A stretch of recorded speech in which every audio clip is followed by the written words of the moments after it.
¿Cómo les va? Muy buenas tardes, qué gusto saludarlos esta tarde de miércoles aquí en la UNAM Responde para seguir compartiendo con ustedes pues algunos de los temas, las actividades y las reflexiones que suceden en el marco de la edición número 2026 de la Feria Internacional del Libro de las Universitarias y los Universitarios. Durante los siguientes minutos platicaremos en la entrevista sobre palabra, memoria y resistencia con la poeta Celerina Sánchez. Además, les contamos también sobre distintas actividades que tienen que ver con este encuentro literario, como son los homenajes. El día de hoy celebraremos la vida y la obra del maestro Gonzalo Celorio. Y en nuestra cápsula por el 475 más, nos iremos hasta los orígenes del Estadio Olímpico Universitario. Quédense con nosotros, comenzamos.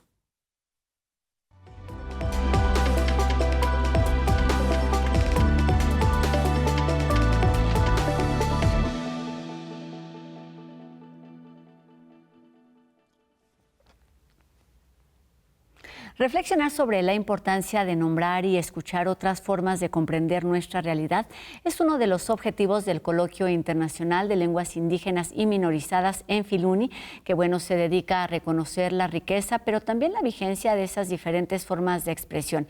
Y para hablar precisamente de su experiencia en el marco del centenario del nacimiento del doctor Miguel León Portilla, referente, por supuesto, de la investigación y del conocimiento del mundo prehispánico, saludamos el día de hoy a Celerina Patricia Sánchez Santiago, quien es poeta, traductora mixteca, narradora oral, promotora cultural y qué más. ¿Cómo estás? Bienvenida a la UNAM Responde.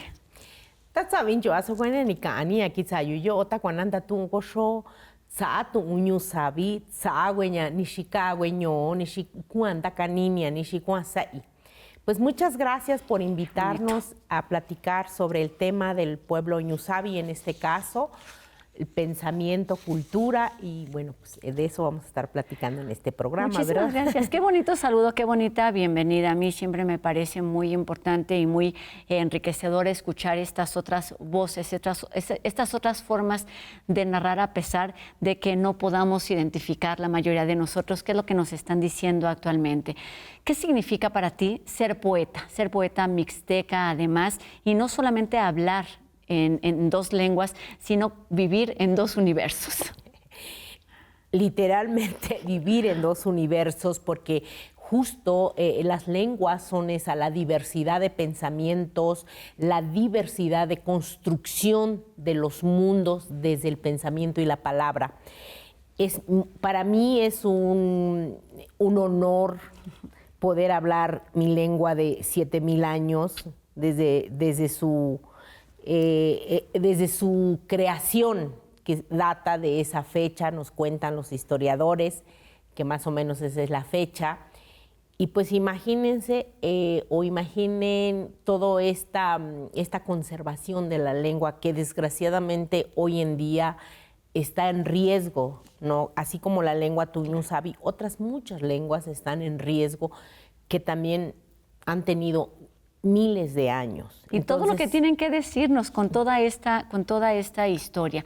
Cuéntanos un poquito de tu experiencia personal para que podamos identificar lo que significa conocer, nacer en una lengua y en una cultura, y después tener que adaptarte a otra, considerando, por supuesto, también el español, que hablas perfectamente bien.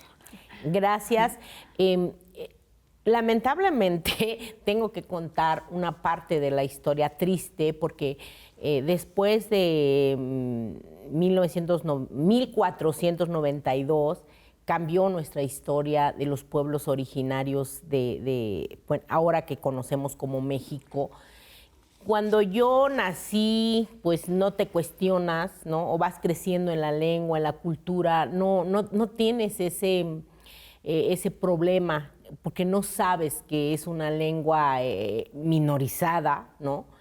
O es una lengua que no está a nivel nacional, que, por la misma situación de lo que pasó históricamente en este país. Esa es la parte como triste, ¿no? De que los pueblos originarios aprendiéramos que nuestra lengua era menos que la lengua hegemónica, en este caso el español. Y a mí me tocó vivir toda esa historia. Pero por eso, cuando tú me platicabas qué significa ser poeta, para mí es un honor, un compromiso, más allá de lo que yo pueda plasmar en un poema, más allá de lo que yo pueda decir, ¿no? Creo que se convierte en resistencia por sí misma la situación de la lengua que está en riesgo, en este caso la lengua tuñusabi, conocido como el mixteco. Entonces, obviamente, cuando yo incursioné en la otra cultura, en la cultura nacional, fue como a los 9, 10 años, ¿no? Empecé a conocer, entonces empecé a saber que yo era indígena, antes claro. no. La palabra indígena tampoco existe en nuestras lenguas, no existe esa palabra. Pero sí existe otra parte que es pobreza, ¿no? Toda la lengua pobre, la cultura pobre, todo tu quehacer cultural es pobre desde la imposición de la lengua hegemónica. Y creo que ahí es donde radica que hoy más que nunca los pueblos originarios tenemos mucho que contar, mucho que decir, porque tenemos un antes y un después, ¿no? Ese antes que son de nuestros ancestros y este después de que ahora nos damos cuenta que somos indios, que somos pobres, pero incursionamos en la cultura nacional y a partir de entonces se vuelve por sí misma una resistencia cuando estás escribiendo, cuando estás haciendo poesía, cuando tan solo estás hablando de la cultura o platicando como en esta ocasión, ¿no? Claro, porque comenzamos hablando de un coloquio que tiene que ver con la lengua, con las formas de hablar, de narrar y de contar, pero mientras te escuchamos, y bueno, lo tendríamos que saber en el día a día, tiene que ver con todo eso que hacemos, que somos, que nos da identidad, tiene que ver con costumbres, tiene que ver con hábitos. ¿Cómo lo entiendes? ¿Cuáles son esos, digamos, otros muchos temas que están asociados a una cultura y en particular a la cultura mixteca, por ejemplo? Pues a mí me parece sumamente importante en este coloquio internacional que se llama Memoria, Acción y Porvenir de la Palabra, que se va a llevar a cabo el 27 de agosto. Mañana jueves, claro. Mañana jueves, de 10 a 1, va a haber una serie de mesas donde se va a hablar.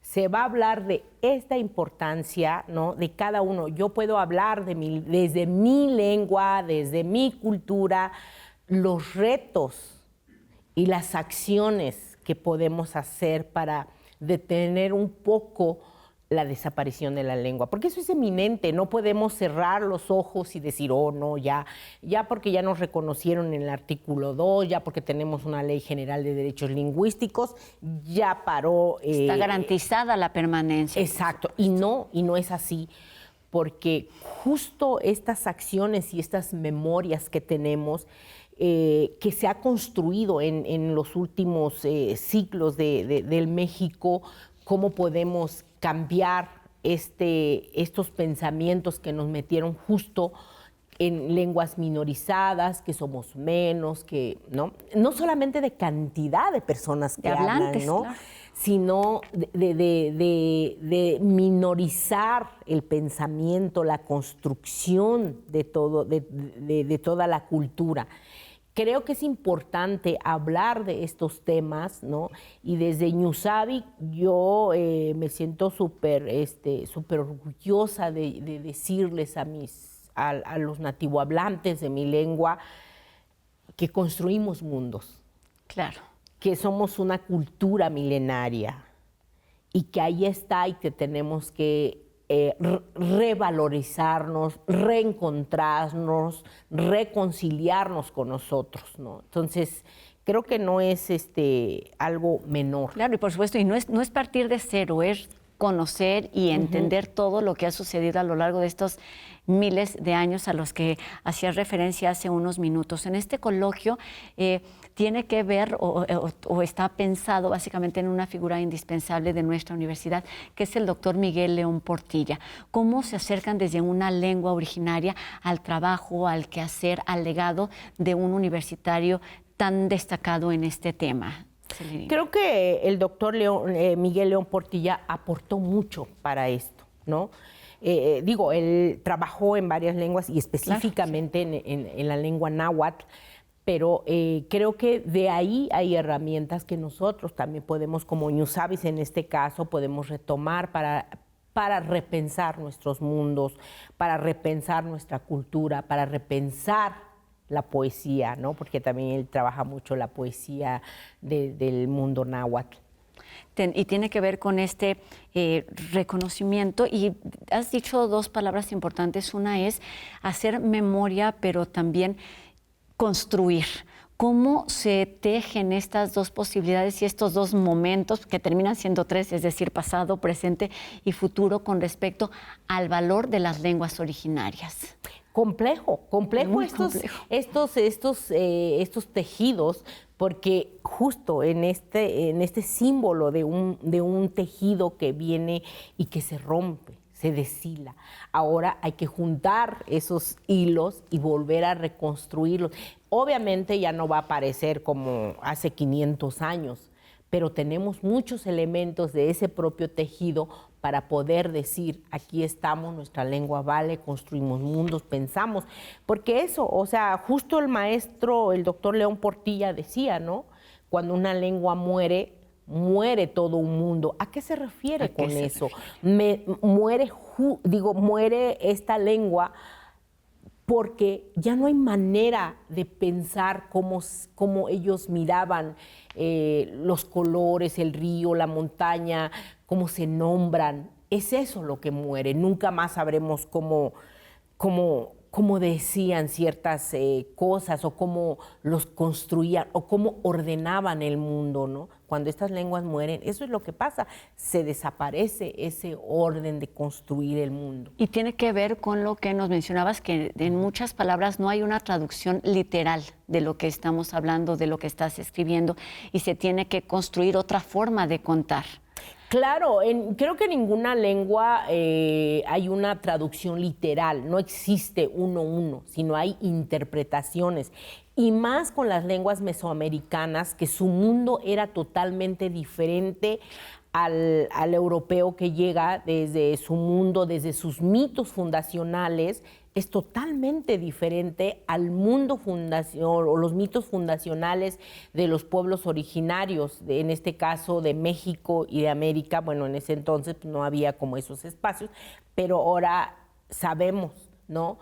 Y con mucha investigación científica también se sabe cómo se construyen estas lenguas, cómo están ordenando su mundo y que ninguna se parece a la lengua europea, por ejemplo. Hablando de los tejidos otra vez, ¿cómo se dan estos cruces entre la investigación, el conocimiento científico y académico y lo que sucede con los hablantes en las comunidades? Híjole, esto porque se chocan conocimientos, ¿no? Desde la cientificidad y desde la academia justo es decir, esto sí es conocimiento, y para muchos de los pueblos que tienen conocimientos ancestrales y que a lo mejor fueron empíricos y científicos también en su momento, ¿no? Que había también científicos en esos momentos y esos conocimientos que quedaron ahí, ahora chocan un poco desde la cientificidad porque en el mundo académico muchas veces no reconoce el conocimiento de los pueblos indígenas. Quizá porque desconoce, digamos, el universo completo al que te referías también y al que tantas veces se refiere el doctor Miguel León Portilla.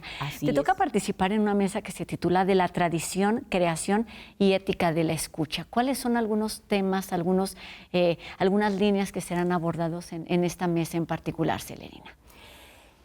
Primero es justo, ¿no? Hablar de la memoria y también de los escritores, hasta dónde llegan los puntos éticos, justo en cuanto al conocimiento y que no choquen tanto con lo académico, sino que vayan y se reconozcan los dos. Y eso también está, en este caso como poeta yo puedo decir, ¿no? Desde la presentación de la poesía, cómo yo puedo plantear esta memoria sin caer en falsas situaciones, por ejemplo, hacia nosotros. porque lamentablemente para nuestros pueblos muchos han dejado de creer en ellos mismos, ¿no? Desde el conocimiento, es como retomar otra vez la historia de lo que conocemos y poder plasmarlo, poder platicarlo, poder enlazarlo, sin caer en falsos, a lo mejor en falsos cuestiones creencias. De creencias también, ¿no? ¿Te referías ya a estos, digamos, a estos derechos, a estos reconocimientos que se han ido ganando durante los últimos años, durante las últimas décadas y que por supuesto son de utilidad para las diferentes lenguas? Hablamos actualmente de 68 que se hablan en nuestro país, pero siempre hay temas pendientes. Tú que eres hablante, pero además eres poeta, eres traductora, eres promotora, ¿cuáles son algunos de los temas urgentes, de esos vacíos que se tendrían que vencer hoy en este 2026 con respecto a las comunidades originarias, minorizadas, como lo llaman en el coloquio? Creo que lo que es fundamental trabajar es en la lengua. Por eso la importancia de escribir, la importancia de traducir, porque creo que de repente le dan como mucha difusión a otras situaciones de la propia cultura. En este caso, por ejemplo, las danzas, algunos rituales, pero en sí la lengua, en la construcción de la lengua, como te decía, no se está deteniendo la desaparición, por ejemplo, ¿no? Y no está ahí reflejado todo este trabajo. No está tan reflejado. Entonces, yo creo que espacios como este coloquio, donde tenemos que analizar, reflexionar, repensar cómo también le podemos hacer, porque no es una situación en mi caso como poeta, que yo escriba y ya refortalezca la lengua. Esa es una mínima aportación para la lengua, ¿no? ¿Qué está pasando con los nativohablantes que ahora sí ya nos mostramos y mostramos nuestra ropa y mostramos nuestras danzas? Y hacerlo con orgullo además, como lo haces. Pero entonces, ¿qué está pasando con la lengua? Claro. ¿Por qué no se está haciendo también esa parte con la lengua? ¿Cómo no se refleja en esta parte? ¿Cómo no se refleja esa parte en la lengua? ¿No? Sé que nunca es suficiente, pero hay un montón de cosas que hacer. Algo ibas a decir, Celerina. Sí, o sea, justo esto, ¿no? El de escribir, sacar libros, sacar difusión. Sé que tampoco es así de que si sale un montón de libros, que si sale un montón de poesía, que si sale un montón... realmente yo misma me cuestiono, ¿realmente eso va a detener la desaparición o hay algo más que hacer? Por eso creo que en este coloquio es importante hablar de estas memorias, hablar de las acciones que como agentes, ¿no? de las propias lenguas que tenemos o de los conocimientos que tenemos, hacia dónde vamos, ¿no? Y eso también lo tenemos que construir en comunidad, no solamente yo, Celerina, Patricia, pues yo soy Celerina, no puedo. Sí, pero eres una persona hablante que hace mucho con su trabajo, con su palabra, con su lengua y con su cultura, y lo mínimo que podemos hacer es escucharte a ti, conocer y a través precisamente de tus palabras acercarnos a todo ese universo que tiene que contar la cultura mixteca. Muchísimas gracias por estos minutos, Celerina. Para despedirnos, solamente alguna frase en tu lengua nativa. Tatsabinchu asogwania ni kuchaso oni ni ka agoyo o rameni sanindakani ni njigunko situngo. Pues muchas gracias por la invitación, solamente invitarlos a la reflexión. ¿Y usted qué piensa también acerca del porvenir de nuestras lenguas? Exacto. Invitarnos a la reflexión es esta primera invitación y nos vemos mañana en Filuni para escuchar todas estas voces. Celerina Patricia Sánchez Santiago, poeta y traductora mixteca. Muchísimas gracias por estos minutos para la UNAM Responde y para TV UNAM. Gracias. Muchas gracias. Gracias. Y seguimos con otro tema, porque ahora les cuento que precisamente pues allá para disfrutar también de algunas de las actividades que tienen lugar en este recinto editorial y que tiene que ver con actividades académicas, literarias y culturales. Mañana jueves, además de este coloquio, el programa comienza muy temprano, en punto de las 10 de la mañana, y podemos hacer un viaje en el tiempo con la presentación editorial Mayas, Ecos del Tiempo, que se llevará a cabo en el Foro Sin Fronteras. A las 12 del día podemos asistir al homenaje a Jaime Sabines, Entre el deseo y la ausencia. Se trata de un encuentro para recordar al gran poeta chiapaneco. Esto sucederá en el Foro Filuni. En punto de la 1 de la tarde inicia el conversatorio Misivas Transatlánticas para reflexionar en torno a los cruces entre México y España. Y bueno, 1 hora más tarde, Graciela de la Torre y Ana Gallardo participan en la presentación del libro Mecenazgo Cultural de patronatos, asociaciones y fundaciones. Recuerden que todas las actividades son gratuitas, pero con cupo limitado, así que la recomendación es llegar temprano. Además de ser un espacio de disfrute y recreación, el Estadio Olímpico Universitario es uno de los más bonitos y ricos en términos arquitectónicos y estéticos. Y nuestra cápsula conmemorativa por el 475 más nos lleva al principio de sus tiempos en 1950.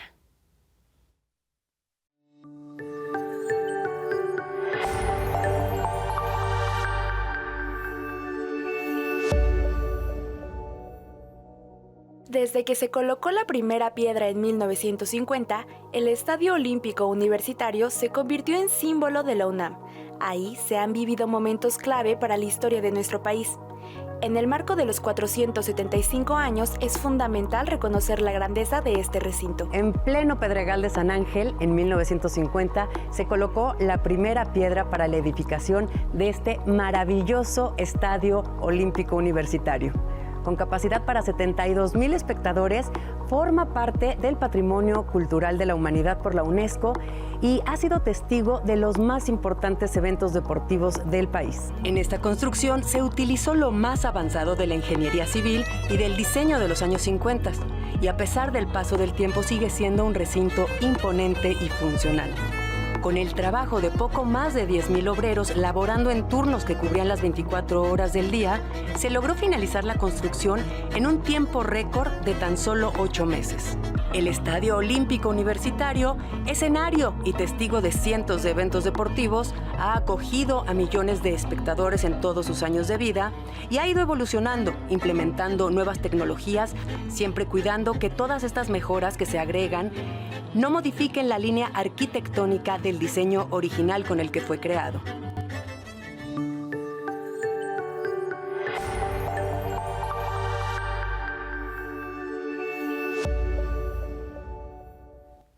Qué maravilla ir a este estadio aún antes de que existiera el mismo estadio. Y bueno, uno de los 4 homenajes de esta edición de Filuni es precisamente a Gonzalo Celorio, universitario que ha destacado como escritor, funcionario, académico, promotor y además de todo es un excelente conversador que ha construido su vida en torno a las palabras.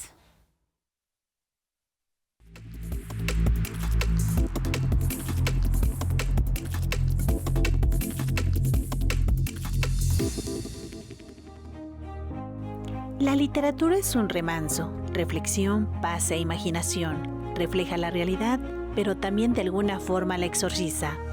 Bajo esta convicción, el escritor, narrador, ensayista y cronista Gonzalo Edmundo Celorio Blasco se ha consolidado como una de las figuras más representativas de la literatura mexicana contemporánea. Nacido en la Ciudad de México en 1948, cursó la licenciatura en Lengua y Literaturas Hispánicas en la Facultad de Filosofía y Letras de la UNAM, donde también obtuvo el grado de doctor en Literatura Iberoamericana. Desde entonces, su trayectoria ha estado estrechamente vinculada con la enseñanza, la investigación y la difusión de la cultura. Su vocación como maestro comenzó en 1974 en la UNAM, cuando impartió el curso de Historia de la Cultura Hispánica. Ese mismo año se incorporó como profesor de tiempo completo de literatura mexicana e hispanoamericana, labor que ha desempeñado con un firme compromiso por la formación de nuevas generaciones de escritores e investigadores. Ha colaborado con algunas de las instituciones de educación superior más prestigiosas del país, como el Colegio de México, la Universidad Iberoamericana y el Instituto Tecnológico y de Estudios Superiores de Monterrey, trascendiendo las fronteras para llevar su conocimiento a universidades de gran prestigio internacional, como la Universidad de La Habana, la Branch University, la Universidad Autónoma de Madrid y la Universitat Pompeu Fabra de Barcelona. Ha ocupado diversos cargos en el ámbito cultural del país. Fue director de literatura del Instituto Nacional de Bellas Artes y director general del Fondo de Cultura Económica. En la UNAM se desempeñó como coordinador de difusión cultural, director de la Facultad de Filosofía y Letras y coordinador del Consejo Académico de las Humanidades y de las Artes. Desde 1996 es miembro de número de la Academia Mexicana de la Lengua, además de miembro correspondiente de la Real Academia Española y de la Academia Cubana de la Lengua. Asimismo, es creador emérito del Sistema Nacional de Creadores de Arte y asesor literario de la Feria Internacional del Libro de Guadalajara. Entre los numerosos reconocimientos que ha recibido, destacan el Premio Universidad Nacional en el campo de la creación artística y la extensión de la cultura 2008, el Premio Nacional de Ciencias y Artes en la rama de Lingüística y Literatura 2010 y el Premio Cervantes 2025, la mayor distinción para un escritor en lengua española. En sus novelas y ensayos, Gonzalo Celorio ha encontrado en la memoria un territorio de exploración literaria. Sus obras dialogan con la historia, la ciudad y la identidad, transformando la experiencia personal en una reflexión sobre la condición humana. El movimiento estudiantil de 1968 inspiró su primera novela, Amor Propio, mientras que la memoria familiar, la migración y el exilio español en México recorren títulos como El metal y la escoria. Ha compartido ideas y amistad con figuras fundamentales como Juan José Arreola, Julio Cortázar, Juan Rulfo, Gabriel García Márquez, Carlos Fuentes, Augusto Monterroso y Humberto Eco.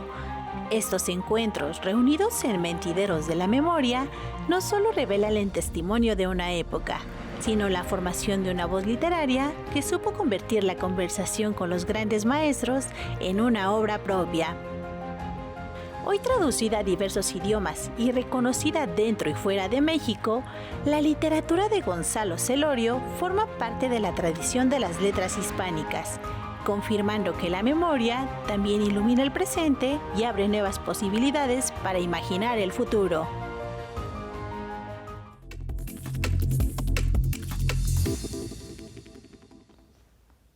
Un universitario destacado en todos los sentidos. Y con esto terminamos nuestro programa de hoy, agradeciendo a Ricardo Iturbe su participación en la interpretación de lengua de señas mexicana y recordándoles a todos ustedes que podemos estar en contacto a través de nuestras redes sociales. Háganos llegar sus dudas, sus comentarios y sigamos haciendo juntos La UNAM Responde. Y nos vemos aquí mañana a 2:30 de la tarde, por supuesto, en TV UNAM. Mi nombre es Rosa Brizuela. Adiós.